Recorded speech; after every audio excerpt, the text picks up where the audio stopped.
चोगरिया के लापता किशोर को 7 दिनों के अंदर बरामद नहीं किए जाने पर कांग्रेस ने बड़े आंदोलन की चेतावनी दी है।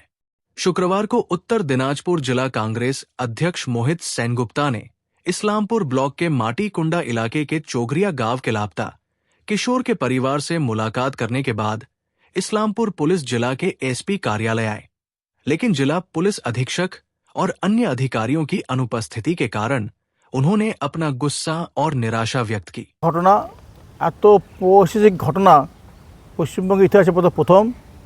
ছঘরিয়া এলাকায় একজন মালিক একজন লোক, তাদের কলকাতায় একটা কারখানা আছে, এই ছঘরিয়া এলাকায় তাদের বাড়ি এবং ছঘরিয়ার থেকে একজন ভদ্রলোক দুটো শিশু শ্রমিককে নিয়ে গেছিল কাজ করানোর জন্য 2 মাসের জন্য ওই কারখানায়।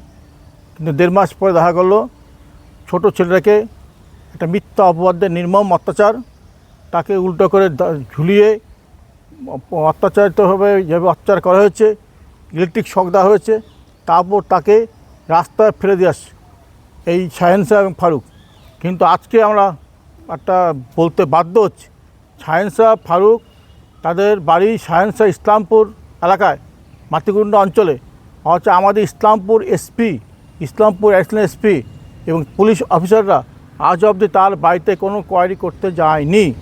এবং আজকে শাহেন শাহ ধরা পড়ছে, আর মহারাষ্ট্রে ধরা পড়ছে থানে এলাকায়, সেখানে ডায়মন্ড হারবারে পুলিশ যে ধরে নিয়ে আসছে এখনও পর্যন্ত আনেনি, কলকাতায় রাস্তা আছে, তাকে কোনো জিজ্ঞাসাবাদ এখনও পর্যন্ত করেনি।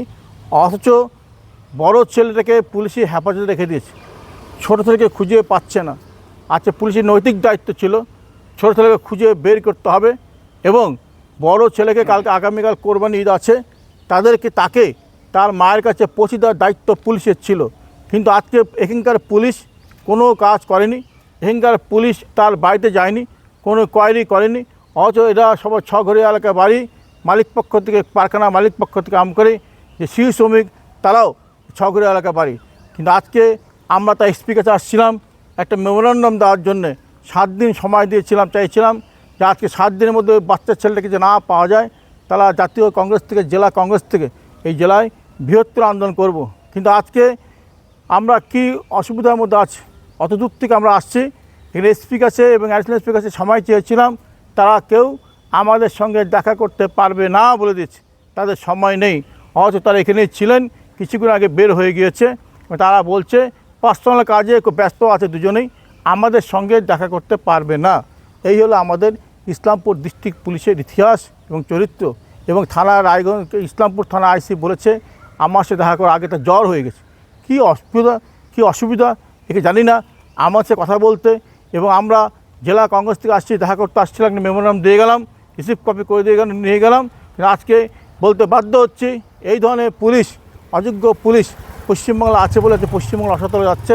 আমরা অবিলম্বে পুলিশ প্রান্তের কাছে ভিড় চাচ্ছি, কেন এসপি এবং অ্যাডিশনাল এসপি দেখা করলেন না এবং কেন আজ অবধি প্রায় 9 দিন হয়ে গেল সেই শিশু শ্রমিককে খুঁজে পাওয়া গেল না।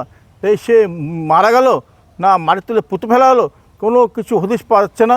বাড়ির লোক সব চিন্তায় আছে, বাড়ির বাবা হ্যান্ডিক্যাপ, বাবা মাথা খারাপ আছে এবং মা অসহায় বৃদ্ধ কাঁদছে, তার ছেলেকে পাওয়া যাচ্ছে না, বড় ছেলেকেও দিচ্ছে না। এই অসহায় একটা পরিস্থিতির মধ্যে সেই পরিবার আছে। কিন্তু আজকে উচিত ছিল সেই ছেলেটাকে, যে ছেলেটাকে আছে পুলিশে হেফাজতে যাচ্ছে কলকাতায়, তাকে তার বাড়িতে পৌঁছে দেওয়া উচিত ছিল। এবং আজকে এই এলাকার পুলিশই চেষ্টা করে আনতে পারত, কিন্তু এই এলাকার পুলিশ শুনলাম এসপি, এসপি, পুলিশ আইসি কেউ তার বাড়িতে যায়নি কোনো কোয়ারি করতে। এই অদ্ভুত পরিস্থিতির মধ্যে পশ্চিমবঙ্গে আমরা বাস করছি। তাই আমরা বলতে বাধ্য হচ্ছি 7 দিনের মধ্যে ছেলেটাকে না পাওয়া যায় তাহলে আমরা বৃহত্তর আন্দোলন করতে বাধ্য হব। কি কারণে করবে না? কংগ্রেস আছে, বিরোধী দল আছে, কংগ্রেসে ফেস করবে না, সত্যি ঘটনা বলতে পারবে না, সাহস পাবে না। অযোগ্য পুলিশ মন্ত্রী ছত্রছায়া আছে, দাস কত ভয় আছে, ছত্রছায়া আছে। অযোগ্য পুলিশ আমাদের যেহেতু বিরোধী দল কংগ্রেস, তার সামনে ফেস করতে সাহস পাবে না বলেই আজকে আমাদের সঙ্গে দেখা করলেন না।